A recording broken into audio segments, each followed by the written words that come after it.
At 9 minutes past midnight this morning, the Weather Prediction Center did something it only does a handful of times a year. It placed a moderate risk of excessive rainfall, level 3 of 4 on their scale, over parts of eastern Pennsylvania, New Jersey, southern New York, and far western Connecticut. In the same paragraph, in the same forecast discussion, written by the same desk of meteorologists on the same shift, they wrote that a dangerous heat wave is expanding out of the southern United States into the southwest and the Intermountain West. Flood warnings on one side of the country, extreme heat warnings on the other, issued in the same document, in the same hour, by the same people. That is not two forecasts. That is one forecast describing one atmosphere doing two things at once. And if you have been watching only your local news, you have almost certainly been told a partial story. Someone in New Jersey right now is watching water rise over a road they have driven 1,000 times. Someone in Phoenix right now is being told not to touch their steering wheel with bare skin. Neither of them knows the other exists, but they are standing on opposite ends of the exact same machine.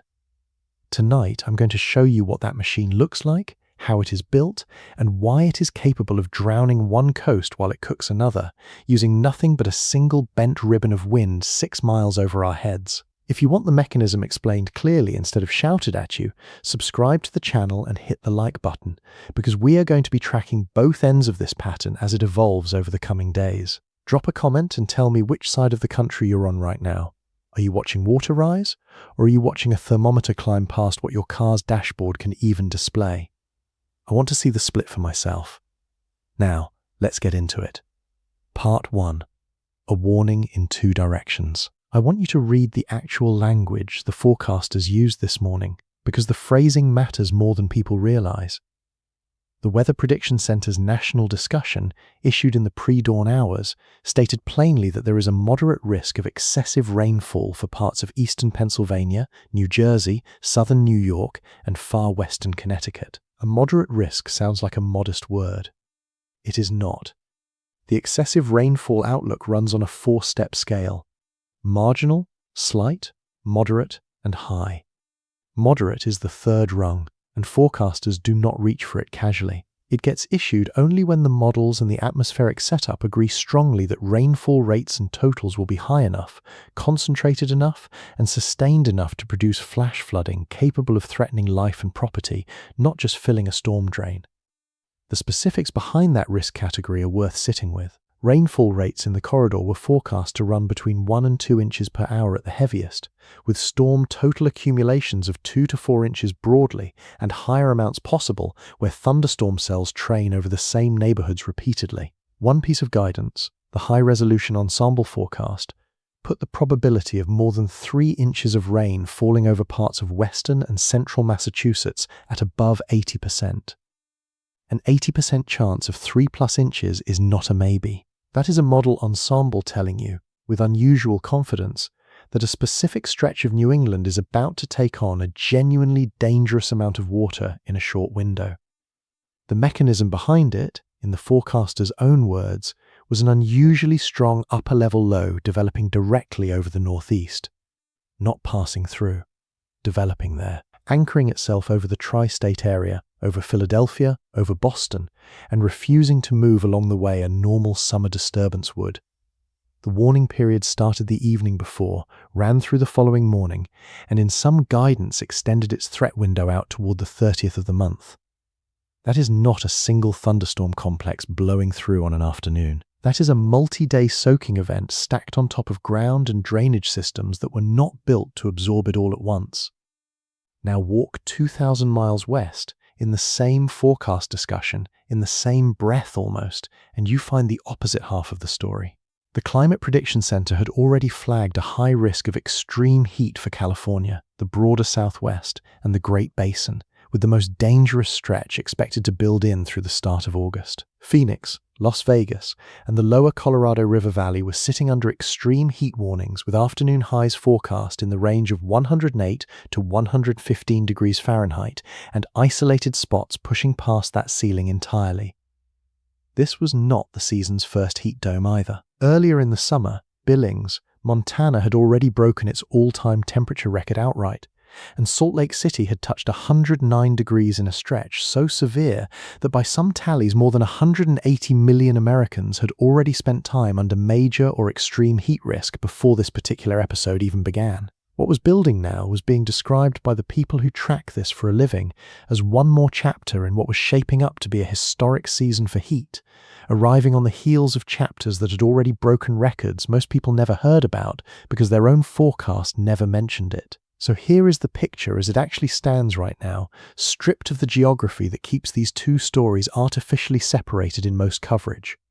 On one side of the country, a slow, anchored storm system is wringing out rain at a rate of up to 2 inches an hour over some of the most densely populated ground in America. On the other side of the country, a dome of high pressure is holding steady over the desert southwest, pushing daytime highs into a range that starts to become genuinely dangerous to the human body within a matter of hours of exposure. Both are described in the same national forecast discussion. Both are being driven, whether the headlines say so or not, by the same underlying feature in the atmosphere. And that is the part almost nobody is explaining to you, because the story of a flood belongs to one desk and the story of a heat wave belongs to another, and the atmosphere itself does not organize its behavior around which reporter is assigned to which beat. To understand why these two things are actually one thing, we have to leave the ground entirely and go up to where the real decision is being made, about 6 miles above your head, in a river of wind that almost nobody watches until it decides to do something like this. Part 2. The river that decides everything. Everything in this story. The flooding in the northeast, the heat baking the southwest, and the fact that both are happening in the same week traces back to a single feature that most people have heard of and almost nobody actually understands. The jet stream. Picture it as exactly what its name suggests. A fast-moving current of air circling the planet several miles up, generally running west to east, driven by the temperature contrast between the cold air sitting over the poles and the warm air sitting over the tropics. Where that contrast is sharp, the jet stream runs strong and fast. Where it is weak, the jet stream slows and wanders. And critically, the jet stream is not a straight line. It bends. It buckles into long north-south waves the way a flag ripples in the wind, and those waves are the entire reason your local weather looks the way it does on any given week. Here is the part that turns an abstract diagram into something you can actually feel standing outside. Wherever the jet stream dips south, forming what meteorologists call a trough, it drags cooler air down with it and creates the conditions for storms to form and organize beneath it. Rising air, converging winds, the ingredients for exactly the kind of anchored low-pressure system now parked over Pennsylvania and New York. And wherever the jet stream bulges north, forming what's called a ridge, it does the opposite. Air beneath a ridge sinks. And sinking air, this is the physics that most people skip past without realizing how much weight it carries. Sinking air compresses as it descends into higher pressure near the surface, and compressing a gas heats it. Not metaphorically, literally, mechanically, the same reason the base of a bicycle pump warms up in your hand when you push air into a tire.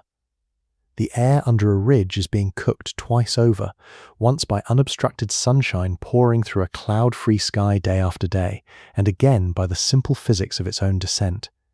Now here is the sentence that connects everything you just read. A trough and a ridge sitting next to each other on the same jet stream wave are not two separate weather events.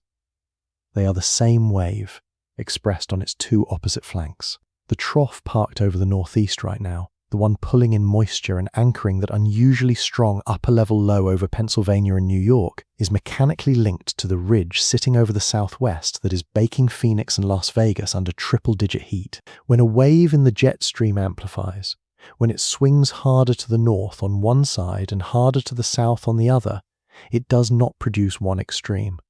It produces two simultaneously on opposite sides of the same country, because a wave by definition has a crest and a trough, and you cannot have one without the other. Think of it the way you'd think of a seesaw bolted through the middle of a continent.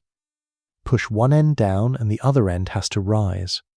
The trough sagging over the northeast is the downward push. The ridge bulging over the desert southwest is the corresponding rise. They are not coincidentally happening in the same week. They are structurally, physically the same event, wearing two different disguises depending on which side of the fulcrum you happen to be standing on. And there is a second layer to this that makes the connection even tighter, something forecasters sometimes describe using the shorthand that the trough squeezes the ridge. When a trough digs unusually deep and stays anchored in place rather than sliding eastward the way a healthy, progressive jet stream pattern normally would, it does not just sit there passively. It actively reinforces the ridge on its western flank. The sinking air on the backside of a deep trough helps build and strengthen the high pressure sitting downstream of it, the same way squeezing one end of a balloon forces the air toward the other end and makes it bulge harder. A stronger, deeper trough over the east does not weaken the heat out west. It intensifies it. The two systems are locked together, feeding each other, each one making the other more extreme. This is why a single national forecast discussion this morning could, without any contradiction at all, warn about flash flooding in New Jersey and extreme heat in Arizona in the same breath. It was not describing two unrelated hazards that happened to land on the same calendar page. It was describing one buckled wave in the jet stream, doing what a buckled wave always does, delivering its worst weather to both of its flanks at once. Part 3. Why the East got the water. Let's build the eastern half of this properly, because an upper-level low developing directly over the northeast and then refusing to move is not an everyday occurrence, and the reason it happened this week deserves more than a passing mention. Under normal, healthy jet stream flow, disturbances move through fairly briskly. A trough digs down, produces a day or two of unsettled weather, and then slides east and out to sea, handing the baton to whatever comes next. That is what most northeast summers look like. A round of storms, some heavy rain, and then it clears and moves on.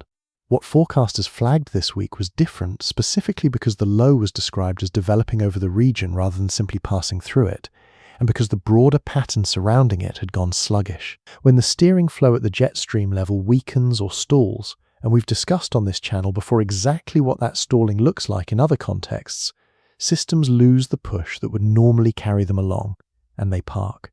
A parked low-pressure system over a corridor as densely built as the tri-state area is its own kind of disaster machine, independent of how much rain any individual thunderstorm cell produces because of a phenomenon called training. Training happens when new thunderstorm cells keep forming in roughly the same spot and then following the same track, one after another, like railroad cars running down the same section of track. Each individual cell might last only 20 or 30 minutes and move along at a reasonable pace, but because a fresh cell keeps regenerating behind it and taking the identical path, the ground underneath gets hit again and again and again. That is how you get rainfall rates of 1 to 2 inches an hour sustained over many hours, and it's precisely the mechanism behind that 80% plus probability of 3 or more inches falling over central and western Massachusetts. Add to that the fuel source.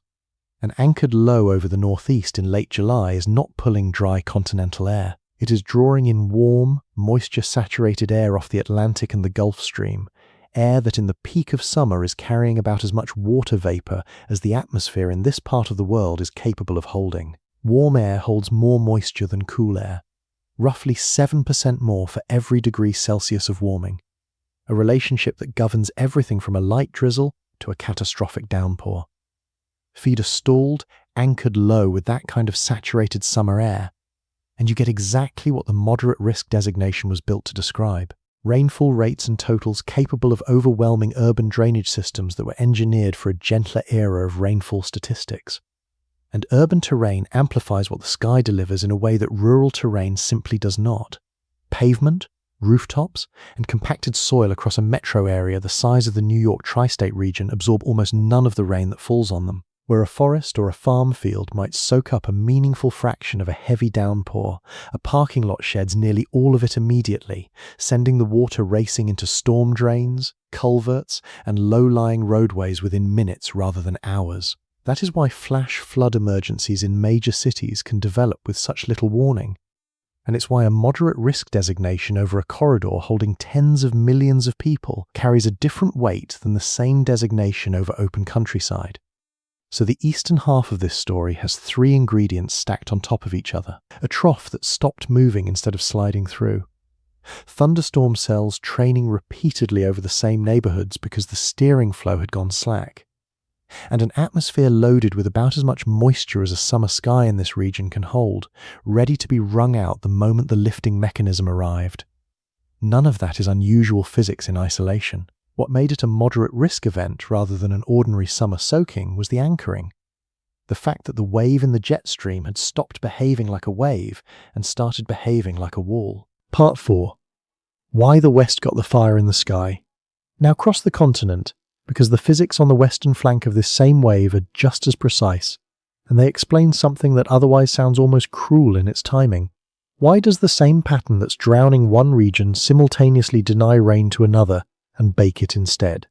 Underneath a ridge of high pressure, air is sinking through a deep column of the atmosphere, and sinking air does something to clouds that most people have never had explained to them. As air descends, it compresses, and compression suppresses the very process that would otherwise let clouds form and grow into rain-producing thunderstorms. Cloud formation depends on air rising, cooling, and letting its water vapor condense. Sinking air does the opposite of all three at once. It warms as it descends, it dries out relative to its temperature, and it caps off any convection trying to bubble up from the sun-baked ground below. That is why a ridge doesn't just fail to produce rain. It actively prevents rain from forming, clearing the sky and leaving nothing between the sun and the ground for days at a stretch. Which means the desert southwest under this ridge gets hit by the same double heating mechanism we described earlier, but with almost nothing to interrupt it. Unbroken sunshine pours down onto ground that was already dry to begin with, heating the surface directly. At the same time, the air mass sitting over that ground is being compressively warmed from above as it slowly sinks through the ridge.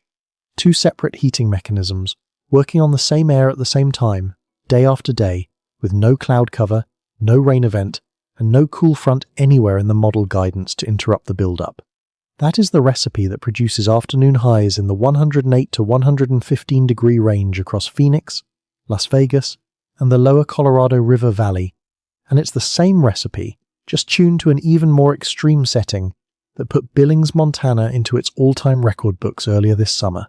There's a geographic detail that makes the Southwest an especially efficient amplifier for this kind of ridge, and it's worth naming because it's not just about latitude. Much of the region sits at low elevation in broad enclosed desert basins, terrain that traps and recirculates heat rather than letting it vent, and the ground itself, sand, rock and pavement, has extremely low capacity to absorb and store the incoming solar energy the way moist vegetated soil does elsewhere.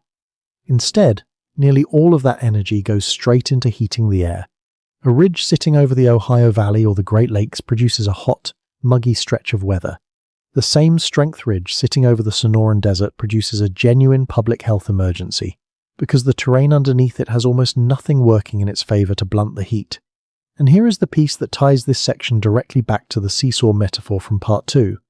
This ridge is not sitting over the southwest by coincidence, while a trough happens to sit over the northeast. The two are mechanically coupled through the same wave in the jet stream, and the deeper and more anchored the eastern trough becomes, the more it reinforces and strengthens the western ridge sitting downstream of it.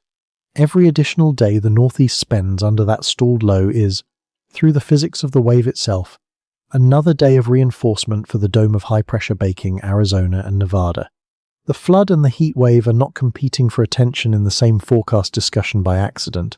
They are quite literally sustaining each other. Part 5. One machine, two faces putting the whole wave on the table. Let's assemble the entire picture now, because once you can see all the pieces laid out together, the national forecast discussion from this morning stops reading like two unrelated warnings glued into the same document, and starts reading like a single coherent description of one system. Start high in the atmosphere. The jet stream, instead of running in a relatively flat, progressive line from west to east, has buckled into a large amplitude wave. On the eastern flank of that wave, the flow dips sharply southward, forming a deep trough. On the western flank, it swings sharply northward, forming a strong ridge. Because the wave has stopped translating eastward at its usual pace, both the trough and the ridge are anchored rather than transient, which is the single most important detail in this entire story. A trough that passes through in a day produces a rainy afternoon. A trough that anchors for the better part of a week produces a moderate risk of excessive rainfall, an 80% plus odds of 3+ inches falling on the same towns night after night. Underneath the trough, rising air organizes into the unusually strong low-pressure system the Weather Prediction Center flagged directly over the northeast, drawing in Atlantic and Gulf moisture, training thunderstorm cell after thunderstorm cell over the same corridor of cities, an overwhelming drainage infrastructure that was never designed to absorb rainfall rates of 1 to 2 inches an hour sustained for hours at a time.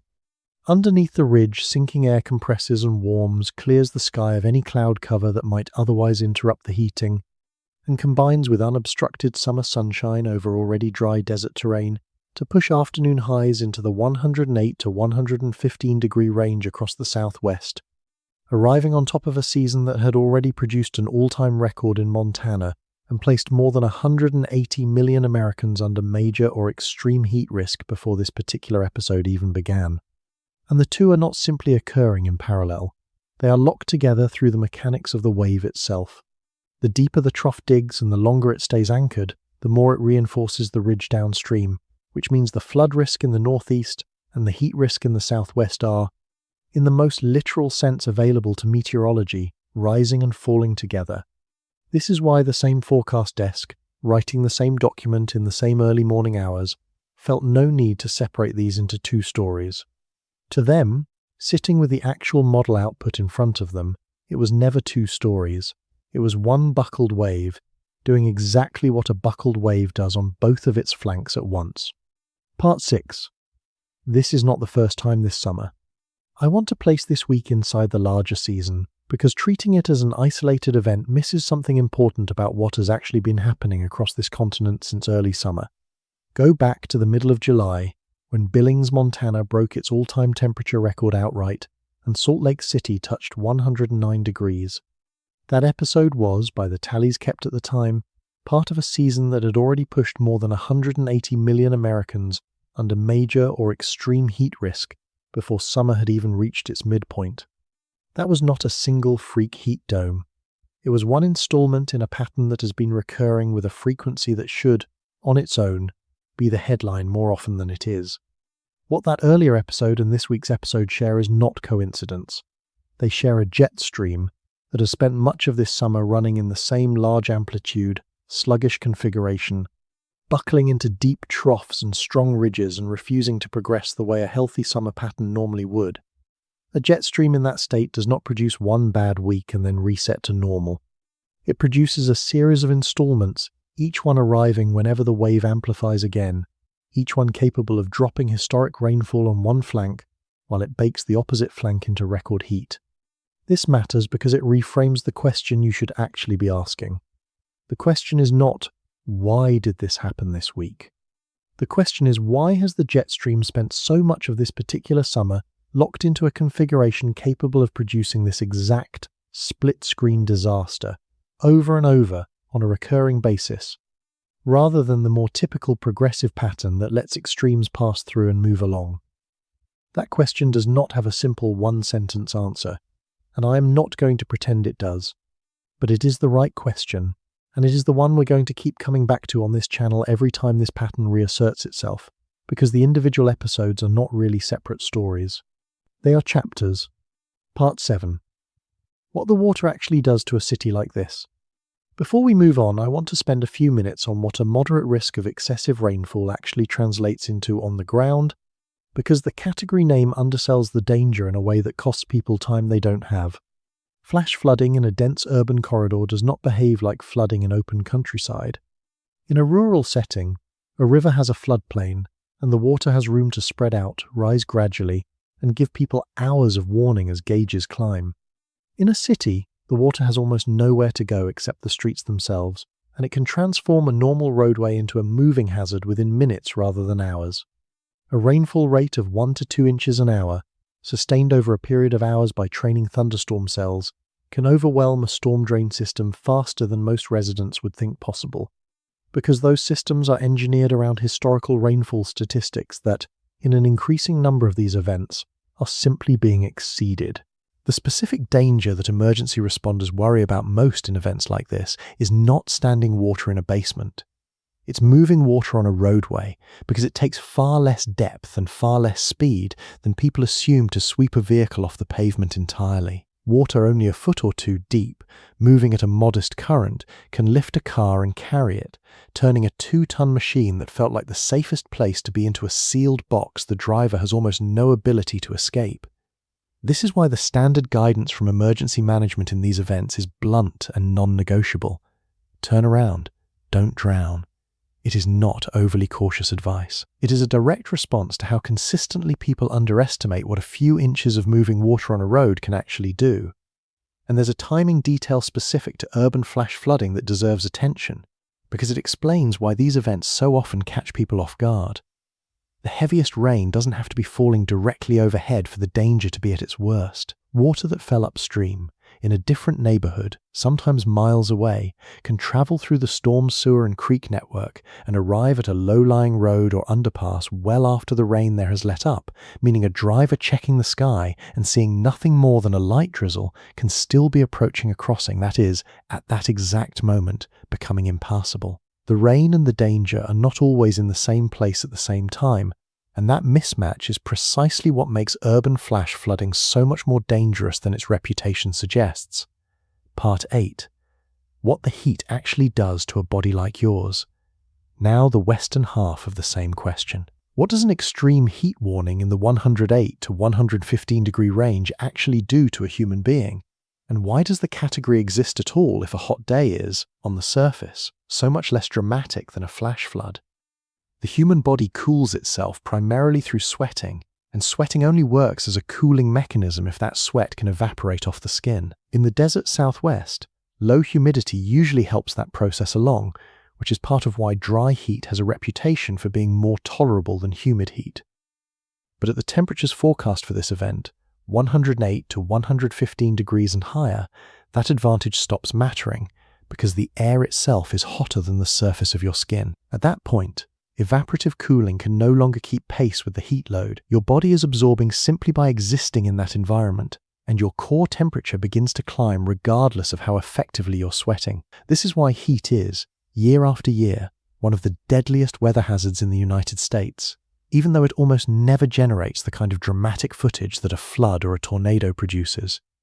There is no wall of water, no debris field, no collapsed structure to photograph. There is only a slow, cumulative physiological strain that builds over hours and days, hitting hardest among people without reliable access to air conditioning, outdoor workers who cannot simply step inside, older adults whose bodies regulate temperature less efficiently, and anyone with an underlying heart or respiratory condition that heat stress can push past its limit. The danger of an extreme heat warning is not that any single afternoon will feel unbearable.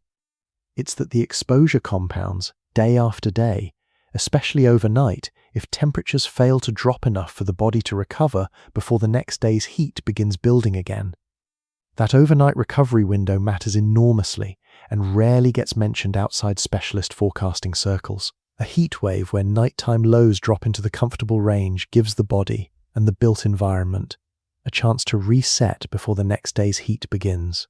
A heat wave where overnight lows stay stubbornly high, which is common under a strong, anchored ridge, because the same clear skies that intensify daytime heating also allow less nighttime cooling in some setups and trap heat in urban surfaces in others, removes that recovery window entirely. The danger compounds across consecutive days rather than resetting each evening, which is exactly the kind of extended exposure that turns a hot week into a public health emergency rather than a mere inconvenience. Part 9.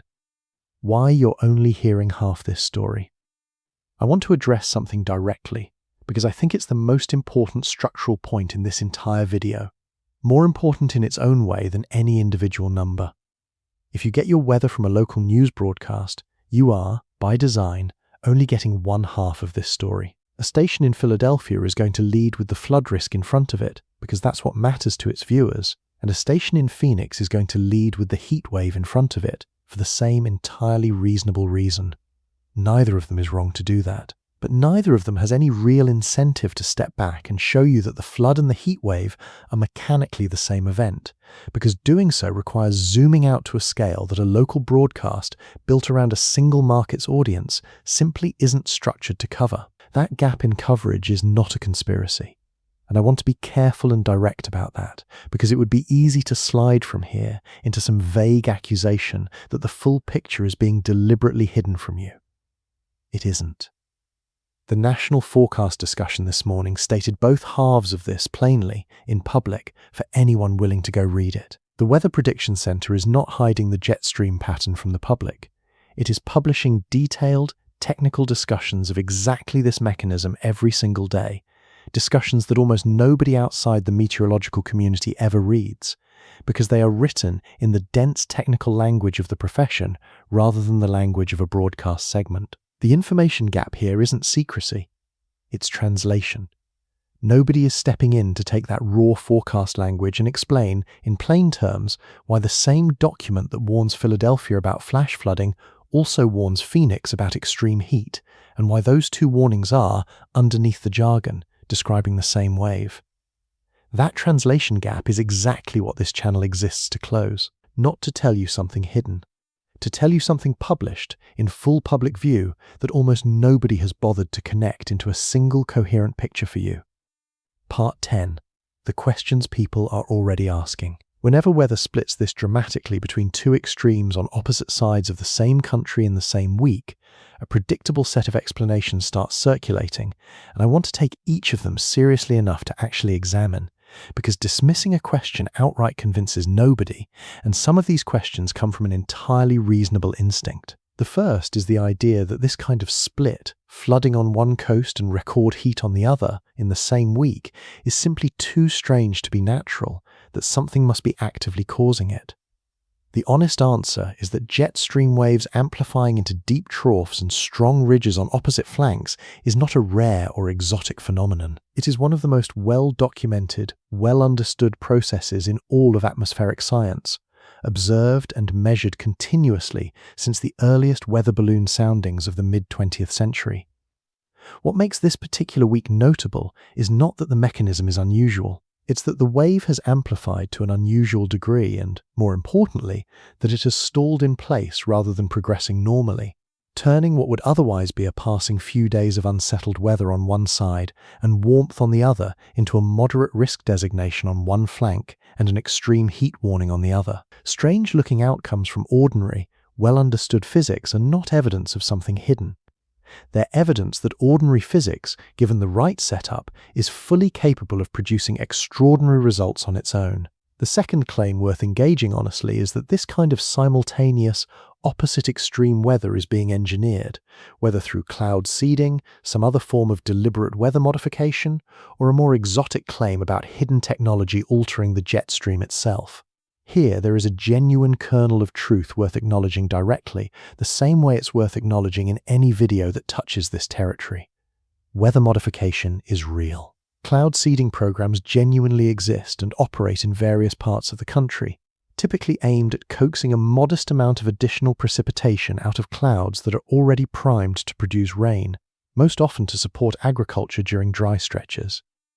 That is a documented, licensed, narrowly targeted technology. What it is not, and what nothing currently deployed anywhere comes remotely close to being, is a technology capable of steering or amplifying a jet stream wave spanning the entire continental United States. The scale mismatch is not subtle. A jet stream wave of this size is being driven by temperature contrasts across thousands of miles and energy inputs from solar heating distributed across an entire hemisphere. Cloud seeding nudges an individual cloud that was already going to produce some rain. It does not and cannot reach up and bend a river of wind 6 miles above the surface that spans a continent. The physics simply do not scale that way, no matter how compelling the coincidence of two extremes on the same week might feel. The third claim is the mirror image of the first two, the idea that this is being overhyped, that a moderate risk designation and an extreme heat warning are routine forecaster caution dressed up to look alarming. This one is easiest to answer plainly, because the numbers behind both warnings are not projections dressed up as certainty. They are measured model output. An 80% plus probability of 3 or more inches of rain over a specific stretch of Massachusetts is not hype. It's an ensemble of forecast models converging on the same outcome with unusual agreement. A forecast high of 108 to 115 degrees across Phoenix and Las Vegas is not exaggeration. It is a number that will be verified or falsified within days by an actual thermometer reading at an actual official station. Neither warning requires you to trust anyone's judgment. Both are checkable against reality within the week, which is precisely what separates a genuine forecast from hype. Part 11. What happens if the wave doesn't move? The most important open question in this entire story is not about the rain totals or the temperature records individually. It's about whether the wave itself breaks down and returns to a normal, progressive pattern, or whether it stays locked in its current amplified, anchored configuration. If the wave relaxes, if the trough over the northeast finally begins sliding east the way a healthy summer pattern normally allows, the anchored low pulls away from the tri-state corridor, the training thunderstorm cells stop regenerating over the same neighborhoods, and the flood threat eases within a day or two even if scattered heavy showers continue. On the western flank, the same relaxation allows the ridge to weaken and shift, letting at least some moisture and cloud cover return to the desert southwest and giving those overnight lows room to drop back into a range the body can actually recover in. That is the scenario every forecaster watching this pattern is hoping to see verify. If the wave holds instead, if it stays locked in its current deep trough, strong ridge configuration the way blocked patterns are capable of doing for a week or more at a stretch, then both halves of this story simply continue. The northeast keeps taking on additional rainfall on top of ground and drainage systems that are already saturated from the first round, raising the odds of the kind of cascading, multi-day flooding that turns a bad week into a genuine regional emergency. And the southwest keeps baking under the same reinforced ridge, extending the duration of the extreme heat warning and increasing the cumulative physiological toll on anyone without reliable relief from it, particularly if overnight lows continue to stay elevated and deny the recovery window the body depends on. The way to watch this yourself, without waiting for a headline to tell you which way it broke, is to watch the jet stream forecast maps that the Weather Prediction Center and other public forecasting bodies publish daily, showing the position and amplitude of the waves several days out. If you see the trough over the east and the ridge over the west both start to flatten and shift eastward together over the coming forecast cycles, that's the pattern breaking down, and both extremes should ease roughly in tandem. If instead you see the wave holding its shape, digging even deeper on the eastern flank, or building even stronger on the western flank, that is your signal that both the flood risk and the heat risk are about to extend further than the initial forecast window suggested, because they are, as we've spent this entire video establishing, not two separate systems that happen to be easing or worsening independently. They are one wave, and it moves, or it doesn't, as a single unit. Part 12. The larger pattern underneath the pattern. I want to close by pulling the lens back one more time, past this single week, because I think it's the most honest way to leave you with something useful rather than just something dramatic.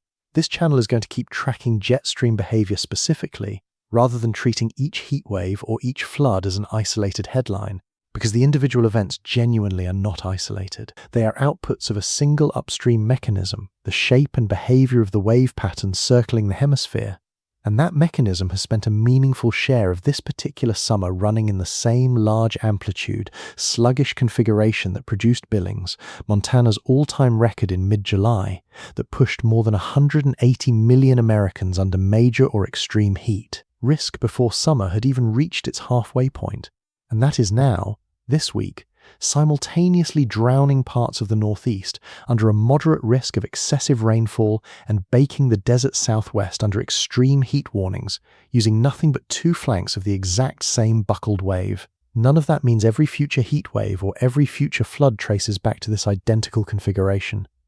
Jet stream patterns shift, relax, and reorganize constantly, and a progressive, healthy pattern will return, the way it always eventually does. But the recurrence of this specific split-screen signature, flood on one flank and heat on the other, arriving in the same forecast discussion multiple times in a single summer, is exactly the kind of pattern worth watching for its own sake, independent of any individual episode's severity. It's the difference between reacting to weather one headline at a time and understanding the actual machine producing the headlines.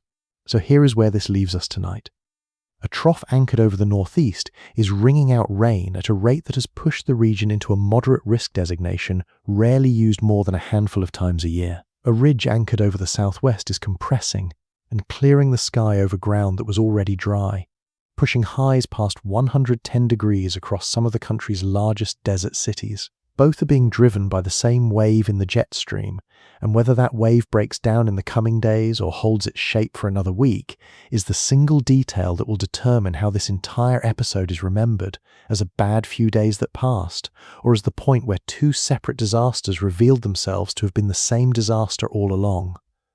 Watch the wave. Not the flood, not the heat, the wave. Because as long as it holds its shape, both of these stories are going to keep being written by the same pen, on opposite sides of the same page, whether the coverage you're watching admits it or not.